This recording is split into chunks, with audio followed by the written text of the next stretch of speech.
9 de fevereiro de 2019, estamos em São Pedro dos Crentes, na residência do pastor Manuel Lima de Souza, presidente da Assembleia de Deus Comadésima de São Pedro dos Crentes. Pastor Manuel Lima de Souza, que o senhor atribui o crescimento das igrejas, das denominações, do movimento evangélico no Brasil, de uma forma geral? Eu atribuo o conhecimento bíblico que avançou muito, e devido a esse conhecimento, as pessoas foram descobrindo as grandes verdades bíblicas acerca da salvação que a própria Bíblia nos informa. Uma vez conhecendo isso e sabendo que a vida ela é passageira nessa terra, os homens e mulheres, de uma forma geral, correram aos pés de Cristo, entregando as suas vidas com uma certeza de uma salvação eterna com Cristo na glória. Aqui em São Pedro dos Crentes é bastante conhecido por esse registro de ser uma cidade predominantemente evangélica. Vocês têm estatísticas sobre as quantidades de pessoas já convertidas e as não convertidas? Eu não tenho com precisão, assim, de memória, até porque a gente não fez ainda essa estatística como se deveria fazer. Sabe-se que na Assembleia de Deus Comadésima, da qual eu sou o pastor presidente, nós contamos com 3.000 membros congregando conosco, membros e congregados. Desses 3.000 membros, tem uma estimativa de quantos são dizimistas fiéis, regulares? Eu não tenho de cabeça, porém nós temos o controle, estão tudo no sistema, mas de antemão não sei informar. Qual é a função do dízimo para a igreja? A função do dízimo para a igreja é como se fosse as verbas que entram no município. O município precisa de verbas financeiras para trabalhar. A igreja ela tem um trabalho a ser realizado, como assistência social, construções e também manutenção da casa pastoral e até do seu próprio pastor. São as funções financeiras que toda entidade precisa. Quanto à formação dos pastores, aqui mesmo em São Pedro dos Crentes, existe já uma escola de capacitação, de preparação? Não existe uma escola propriamente dita, existem seminários, como a Escola Bíblica de Obreiro, que nós chamamos a EBO. Porém, nós temos os nossos institutos teológicos, Imperatriz e a Sailândia. Imperatriz, nós temos o IBAD, Instituto Bíblico da Assembleia de Deus Imperatriz, da qual eu sou professor da Faculdade Teológica, e temos o IBADAN também, em Sailândia, Maranhão, onde fica a sede ou seja, onde fica o nosso presidente da convenção. Aqui em São Pedro dos Crentes, quantas congregações existem? Quais os nomes? Como é que elas estão localizadas geograficamente dentro do município? Aqui em São Pedro dos Crentes nós contamos com 21 congregações da Igreja Evangélica Assembleia de Deus, Ministério de Comadésima. Elas estão acentuadas 3 aqui dentro da cidade e as demais, as 18, estão fora na zona rural. Ela tem os seus próprios nomes, como nós temos Congregação Deus Pertence, Congregação Fonte de Água Viva, Congregação Monte Tabor e assim por diante. Eu não tenho de memória o nome de todas. Mas aqui dentro da sede do município, quais são as congregações mais importantes? Arca da Aliança e Monte Sião. Pastor, em relação a determinados rigores do que é ser crente da Assembleia de Deus, existem algumas proibições por determinados pastores, outros são mais flexíveis. Em relação a um crente jogar futebol, qual é a sua opinião? Olha, eu não quero te revidar ou retrucar a sua pergunta, eu quero apenas consertar. Dos pastores, na realidade, não existe nenhum rigor. Nós ensinamos a palavra de Deus e baseado nas origens do futebol, como você sabe, que o futebol ele nasce como uma festa comemorativa a um Deus pagão. Por conta disso, o paganismo, que é uma grande idolatria, se torna um pecado. Diante das informações bíblicas, a Assembleia de Deus informa os crentes a se afastarem disso, por conta que o pecado ofende a santidade de Deus. Então é apenas uma informação acerca das origens do futebol. Outra coisa, pastor, esse último período que nós vivemos no Brasil, ele foi muito acirrado o período eleitoral ele acabou também tendo uma certa influência da religião na formação das pessoas, é muito forte no Brasil, né? E isso acabou dividindo o país em cores, em adesão a determinadas candidaturas, e houve uma tendência dos evangélicos a votar no candidato Bolsonaro. Inclusive aqui em São Pedro dos Crentes houve um índice de voto em Bolsonaro considerável, um dos mais expressivos do Maranhão. A que o senhor atribui essa votação?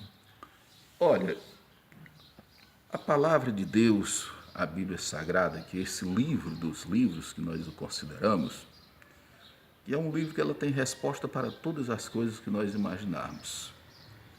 Ela já nos informa que todas as autoridades são constituídas por Deus, inclusive o nosso presidente.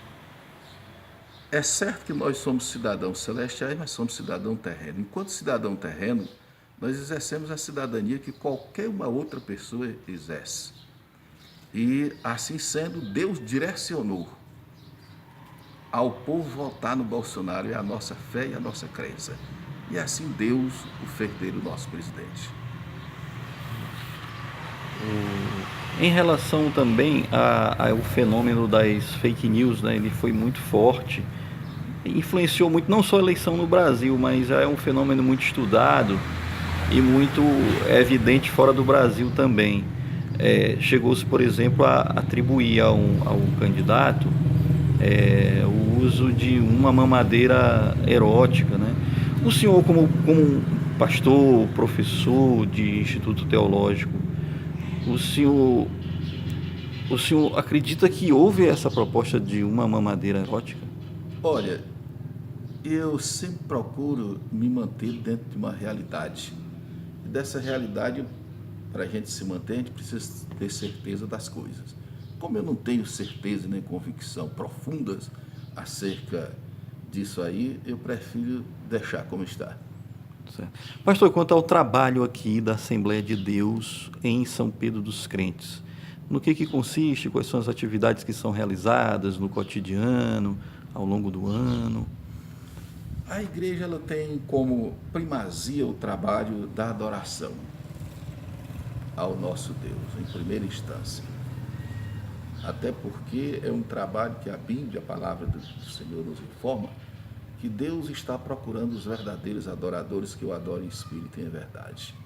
É o povo na terra que adora com convicção o nome do Senhor, são os crentes convertidos ao Senhor Jesus Cristo. Esse é o trabalho primário. Depois é o trabalho de evangelização, que é a informação das grandes verdades acerca da vida eterna. Também fazemos o trabalho de assistência social, não é? Mesmo de uma forma mais sucinta, mas fazemos. Esses são os trabalhos. O que um crente da Assembleia de Deus ele pode esperar dentro dos princípios bíblicos? Ele busca a salvação. De que maneira um pastor consegue convencer essa pessoa de que ele vai ser salvo? Olha, eu peço desculpa novamente, eu não quero retrucar, mas eu quero dar uma resposta bíblica. Os pastores não convencem. Deus usa os pregadores para expor as verdades. E mediante a exposição das verdades, a própria palavra de Deus nos garante que o Espírito Santo é quem convence o homem do pecado, da justiça e do juízo. Pastor, também ao longo da minha estada aqui, eu percebi que algumas pessoas comentaram sobre crentes que são desviados, né? Que são aqueles que não seguem rigorosamente a palavra, a doutrina. A palavra de Deus já nos garante que haveria as pessoas que iam apostatar da fé, cair, desfazer, voltar atrás na fé. Isso ao longo do tempo vem acontecendo. Como você mesmo, com certeza, é um leitor da Bíblia, sabe disso. E essas pessoas, uma vez que nós conhecemos igreja na sua originalidade da palavra, ela significa eclésia, como você sabe que os gregos, vêm do termo grego, E os gregos eles conheciam igreja, eles reconheciam como um grupo de homens e mulheres que eram tirados de dentro para fora. De dentro de quê? De dentro de um sistema da pecaminosidade, da mentira, da corrupção, do adultério. Então, esse povo era um povo que eles primavam pelos valores morais, cristão ao mesmo tempo, e aí eram tidos como igreja. Fora disso, não se considera uma pessoa integrante da igreja. Pastor, outro aspecto que foi observado aqui nas minhas andanças e conversando com as pessoas é que o índice de violência ele é muito pequeno. O senhor associa isso diretamente ao fato de ter muitas pessoas evangélicas? Associo sim, até porque a palavra do Senhor ela nos diz, a Bíblia Sagrada, que vai haver um tempo que vai haver paz na terra. E essa paz é atribuída ao conhecimento bíblico, conhecimento de Deus.